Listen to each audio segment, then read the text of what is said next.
नमस्कार दोस्तों, आज मैं आप सभी को पंचभिक्षु की कहानी सुनाने जा रही हूँ। किसी गांव में एक साहूकार रहता था और उसका एक बेटा व बहू भी थे। बहू कार्तिक माह में रोज सवेरे उठकर गंगा स्नान करने के लिए जाती थी। सुबह जल्दी जाते समय वह किसी भी पराये पुरुष का मुंह नहीं देखती थी। एक राजा का बेटा भी सुबह सवेरे गंगा स्नान करने के लिए जाता था। वह बहुत हैरान था कि मैं इतनी जल्दी उठता हूँ और स्नान करने के लिए जाता हूँ, लेकिन फिर भी कोई ऐसा है जो मुझसे भी जल्दी उठकर नहा लेता है। कार्तिक माह के 5 दिन बचे थे। एक दिन साहूकार की बहू तो स्नान करके वापस जा ही रही थी और उस समय राजा का बेटा स्नान करने के लिए आ रहा था। आवाज सुनकर वह जल्दी जल्दी जाने लगी, लेकिन जल्दबाजी में उसकी माला मोजरी छूट गई। राजा के बेटे ने उसकी माला मोजरी उठा ली और सोचने लगा कि जिस स्त्री का यह माला मोजरी इतनी सुंदर है और वो कितनी सुंदर होगी। उसके मन में गलत भावना आने लगे और उसने पूरे गांव में मुनादी करवा दी कि जिसकी तह माला मोजरी है वह 5 रात मेरे पास आएगी। साहूकार की बेटे की बहू पतिव्रता स्त्री थी। उसने भी कहला दिया कि मैं 5 रात आऊंगी, लेकिन किसी को साख भरने बैठा देना। राजा के बेटे ने एक तोता को पिंजरे में बंद करके गंगा किनारे पेड़ पर टांग दिया। बहू सुबह के समय आई, पहली पैरी पर पैर रखा और बोली, हे कार्तिक के ठाकुर, राय दामोदर जी, पांचों पांडु, छठे नारायण, भीखम राजा, उस पापी को नींद आ जाए। और उस राजा के बेटे को तभी नींद आ जाती है। बहू नहा धोकर चलने लगी तो तोता से बोली, सुआ सुआ, तेरे गल डालूंगी हीरा, मेरे साख भरियो। सुआ बोला कि कोई वीर भी साख भरता है क्या? वह फिर बोली, सुआ सुआ, सुबह तेरे पग घालूंगी नेवर, साख भरियो मेरे देवर। सुआ ने कहा, ठीक है भाभी, मैं तेरी साख रखूंगा। वह तो कहकर चली गई। राजा का बेटा हड़बड़ाकर नींद से उठा और सुआ से पूछने लगा, सुआ सुआ, क्या वह आई थी, कैसी थी? तब सुआ बोला, आभा की सी बिजली, होली की सी झल, केला की सी कामिनी, गुलाब सा रंग।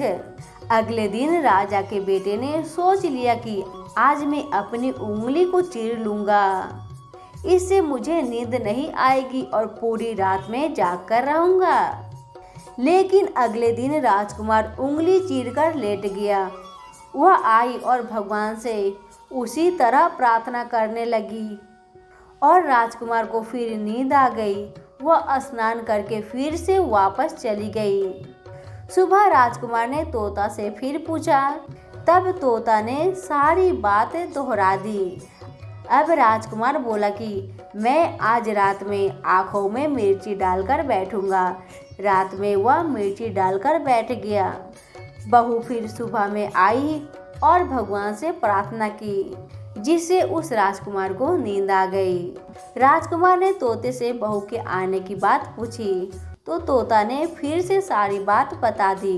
राजकुमार अब फिर सोचने लगा कि आज मैं बिना बिस्तर के ही बैठूंगा और रात को बिना बिस्तर के बैठ गया। जब वह स्नान करके आई तो उसने फिर से भगवान से प्रार्थना की और उस राजकुमार को नींद आ गई। जब वह नहाकर जाने लगी तो अपनी आंखें को बंद कर दी और चली गई। और जब राजकुमार उठा तो तब तक बहू जा चुकी थी। अब राजकुमार सोचा, आज मैं उंगली जलाकर बैठूंगा, जिससे नींद नहीं आएगी। फिर वह रात को उंगली जलाकर बैठ गया। साहूकार की बहू आई और भगवान से प्रार्थना करने लगी, आपके 4 रातें तो निकल गए, अब यह रात और निकाल दो भगवान। भगवान ने उसकी बात रख ली और राजकुमार को नींद आ गई। जब वह नहाकर जाने लगी तो तोता से बोली कि इस पापी को कह देना कि 5 रातें पूरी हो चुकी है, वह मेरी मोतियों की माला मेरे घर भिजवा दे। जब सुबह राजकुमार की आँख खुली तो उसने तोते से पूछा, क्या वह आई थी? तोता ने कहा, हाँ वह आई थी और उसने अपनी माला मंगवाई है। यह सुनकर राजकुमार सोचने लगा कि वह तो सच्ची थी, तभी तो भगवान ने भी उसका सत्ता रखा। कुछ समय के बाद राजकुमार को कोढ़ हो गया। राजा ने ब्राह्मण को बुलाकर पूछा कि मेरे बेटे का शरीर क्यों जल रहा है। ब्राह्मण ने विस्तार से सारी बात राजा को बता दी। ब्राह्मण ने कहा कि इसने पतिव्रता स्त्री पर बुरी नजर डाली, इसलिए यह इस रोग से पीड़ित हुआ है। राजा ने इसके ठीक होने का उपाय पूछा तो ब्राह्मण ने कहा कि यह उस साहूकार की बहू को धर्म की बहन बनाए और रोज उसके नहाए हुए जल से स्नान करे, तभी ठीक हो सकता है, अन्यथा नहीं। राजा साहूकार की बहू की माला लेकर साहूकार के घर गया और बोला, यह माला आपकी पुत्र वधू की है, इसे ले और आपकी बहू के नहाए हुए जल से मेरे बेटे को नहला दे। साहूकार बोला कि वह तो किसी पराये पुरुष का मुंह तक नहीं देखती, आप उसे इस नाली पर बैठा दीजिए, जब वह ऊपर नहाएगी तब नीचे इस नाली के पानी से आपका पुत्र नहा लेगा। राजकुमार ने ऐसा ही किया और कुछ समय बाद उसका शरीर चंदन सा हो गया। हे पंच भिखु देवता, जैसे आपने साहूकार की पुत्र वधू का सत्ता रखा, वैसे हम सभी का रखना।